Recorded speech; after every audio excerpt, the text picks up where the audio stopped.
What's going on, everybody? Jon McQueen here with Elite Conditioning. Today's video, I'm going to be going over how I personally use the MyFitnessPal app.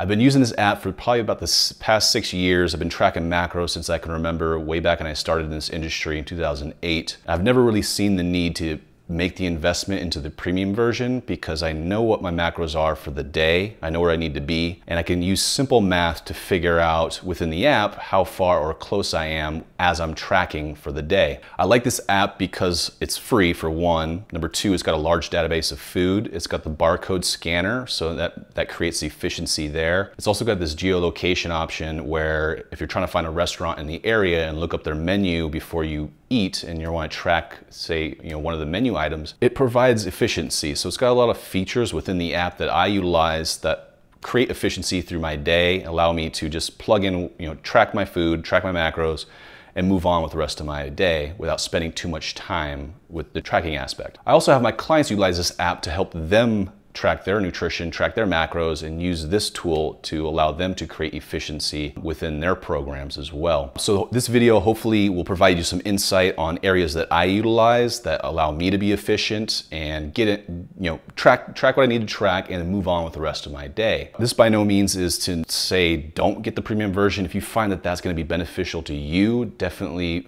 make that investment. I find that the free version is suitable for my needs and what I do, and hopefully this video will inform you on the areas that I use and can help you be more efficient as well. So let's go ahead and dive right in. So I have the app on my main page, so every time I turn on my phone, the app is right here. I use this on a daily basis, so I like to keep things that I use in regards to apps on my phone right at the front. So ease of use and efficiency. So first things first, in the morning, I always track my morning weight. I go on the scale, go to the bathroom, minimal clothing, and weigh myself. And so once I've weighed myself, I can then go to the app, and to the right of this plus sign is a progress button.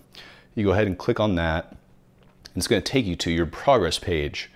Depending on how you have it set up, the default for me is on weight. So if you look up here, you have different options: steps, weight, neck, waist, hips.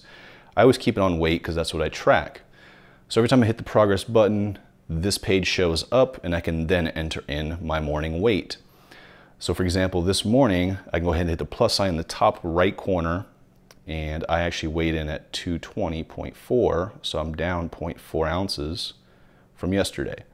So I go ahead and hit that check mark and done. My weight has been logged. So if you're trying to get results, whether it's weight loss, weight gain, basically weight is going to be a huge measurement to track on a frequent basis. That is it. So once I track my weight, I then exit out of this screen. And then when I start tracking my meals, I then come back here and go to the diary section. But before we get into that, I'll just show you some other areas that you might find interesting within this progress page. So one, up here in the plus sign, is where you enter in whatever updates you're tracking, whether it's waist circumference, neck circumference, weight, things like that. If you scroll down, this is where all of your history is going to be. So you can see on specific days where you're at.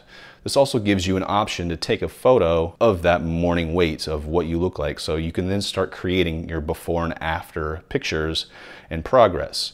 So that's another feature. I don't personally use it, but if you find that useful, that is there. You also have, I'm a very visual person as well, so you also have your line graph, and it's telling you in the direction in which you're going. So you can see me, I'm trending downwards since mid-April. I've been in a cut or a weight loss goal, and you can see my trend line is moving in the right direction. You can also see at the top here where I started, where I'm currently at, and what change I've made. So my start is actually incorrect. I started at 238 and I'm at 220.4. So my change is obviously a little bit greater. So that is some helpful areas within this progress section. If you wanted to see your progress for steps, neck, waist, you just select that option down here.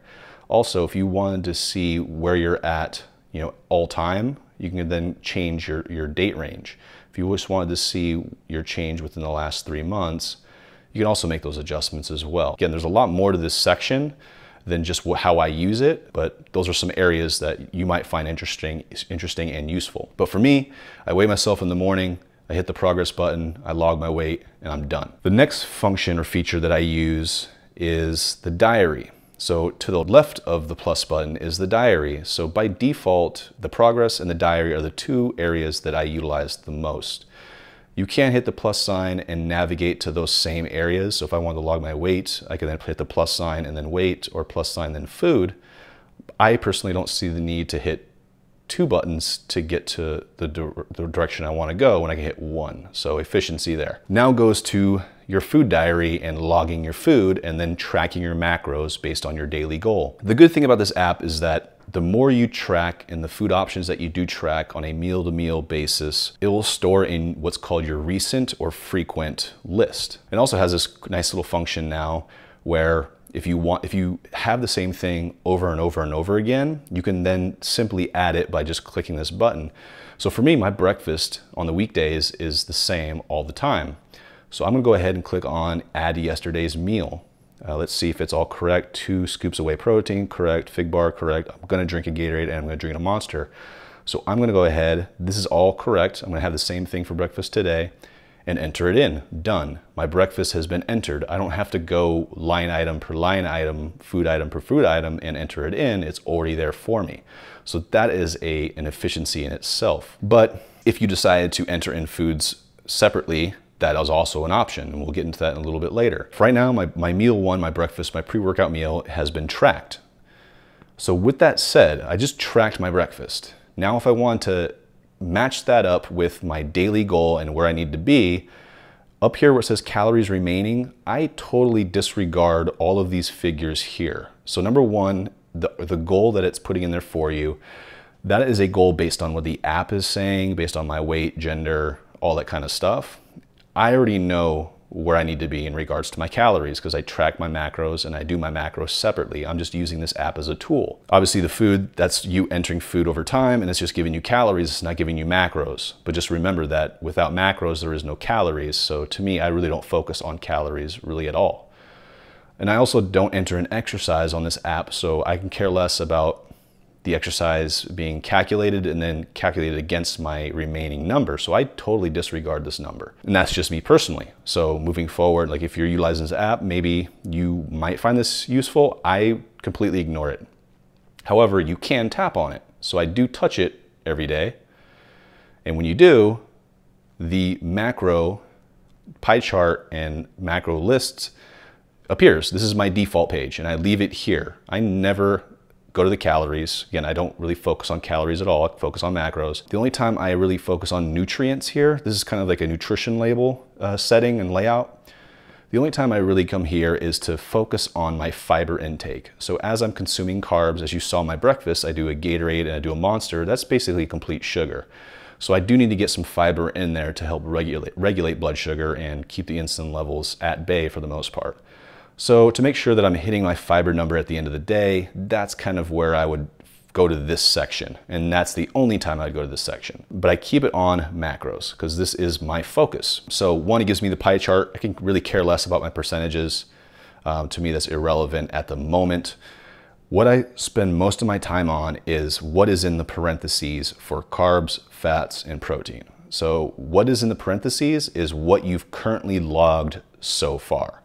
So for today, for my first breakfast, my protein is at 58 grams, my fat is at 9, and my carbs are at 129. I know that my protein for the day is at 275. I know my fat is at 85, and I know my carbs are at 375. So all I need to do is subtract these numbers to my daily goal macro numbers, and that will tell me how many macros for each of these I have left. Simple math, just subtraction. Know where you need to be for the day. Do some subtraction and know how much you have left in the bank. Simple as that. I don't need to upgrade to premium for the app to tell me that. I already know it. I already know where I need to be, track, and then do some math to match things up. So I always reference this page to identify how far or how close I am to my daily goal. That is it. I don't care about percentages really at the moment. I just focus on what's in the parentheses. So I emphasize that. I'm gonna go ahead and exit out of here because I'm just checking as I enter in food, I'm checking that pie chart or checking the parentheses to see how close I am to my goal. That is my meal 1. Meal 2, also have my settings to meal 1, 2, 3, 4. I don't do breakfast, lunch, dinner, and snacks. To me, snacks are meals. So every meal is created equal. I just keep it as meal as far as my settings in the app go. Let's say meal 2, for example, like say I have like a can of something or a bag and I don't really want to search for it. So I don't want to go to the search box and enter in the food, which is probably your first option to do. Say you had chicken. You can see all the food items here in my recent list, and my frequent list is also the same, but my recent and frequent are used mostly. I never use meals or recipes, and for my foods is when I have to manually enter in something because the barcode scanner didn't scan it correctly and come up with the correct information, or I could not find the accurate food item within the search. I'll then create the food item if I have the nutrition label on hand. So that's the only time I use my foods is when I create a food item for later use. That food item will then be saved in my recent or frequent if I've used it. So here's where I spend most of my time in the recent list. But as I enter in chicken, you can see all of the food items that I've eaten since I've been using this app that's related to chicken, and that's a lot of them. So the good thing about it is if you eat similar foods or the same foods constantly, you'll find them fairly easy in your recent list, especially when you search for them, because it's just going to simplify that list even more. But if for some reason it has a barcode scanner, you can just hit that scanning option right there, and then you got the scanning functionality. You scan the barcode and that food item will populate just like this. So if I scanned the green monster, boom, it's going to show me this. Now the question is, did I have the whole can? Because the can is 16 ounces. Right now it's showing me serving size is 8 ounces. So clearly if I had the whole can, that's 2 ounces. That's 2 servings within each can. And that's what I do. So I'm going to go ahead and you can hit that check mark. But if you only had half the can, that's obviously going to lower your carbs. Your serving size is lower, so moderation, portion control. So you've just made those adjustments. So that's an area of this app that you're going to want to really focus on is what is the serving size for that food item. You can also change how that serving size is displayed. So if you had, for example, 10 ounces instead of 16, that's going to skew your grams of carbs from 54, I believe, to now 34. So you've just taken 20 grams away. So you can adjust your serving sizes depending on how much of that food item you're going to have to match up with your daily macro goals. Hopefully that makes sense. But for me, I'm going to keep it on 8, and I'm going to say 2 because I drink the whole can. And I'm not going to drink that at post-workout, but this is just an example. As you can see here, it was on the top of my recent list because I recently entered it in. Another one, a beer, I manually created that item. But you can see here, my recent list is where I spend most of my time because I have common foods daily. If you want to find something completely different, like let's say Olive Garden, I don't know why that just came off the top of my head, but so Olive Garden, hit search. See, the good thing about this is everything with the green check mark is considered a verified food, so pretty accurate with macros and all that kind of stuff. So you can just search there and find your item, or you can actually go to the Olive Garden menu, which is part of your geolocation tracking, and now you're in the Olive Garden menu. So now you can actually go and search that menu and find the particular item. So let's say I had a chicken, I'm just gonna enter in chicken to see what shows up. So now you have various chicken related items that you can then enter in off the Olive Garden menu. So if you are eating out, you can then search the menu if it's there, and get a little bit more accurate with your calories and macros based on your daily goal, and really narrow in on what food, what menu item is going to best suit your needs, so you can create moderation, portion control, and be on track towards your goal. That is essentially it on how I use this app. So again, to recap, first thing in the morning, weigh myself. I then go to the progress page, hit the plus sign, enter in my morning weight. Once that is done, I am done with the app until I have my breakfast and start eating for the day. And when I do that, I then just go to the diary and I start entering in those foods. So pretty simple, pretty efficient. These are the areas that I use the most. I always match up what I consume with the macros within the parentheses. I do some simple math and figure out how far or close I am for the day. So that is it. Those are the areas of the app that I utilize and find the most helpful and allows me to be efficient throughout the day. Hopefully this video is informative for you. If you're new to the app, hopefully this creates some sort of know-how and comfort for you. If you like it, hit the thumbs up, comment, share, and I'll see you in the next one.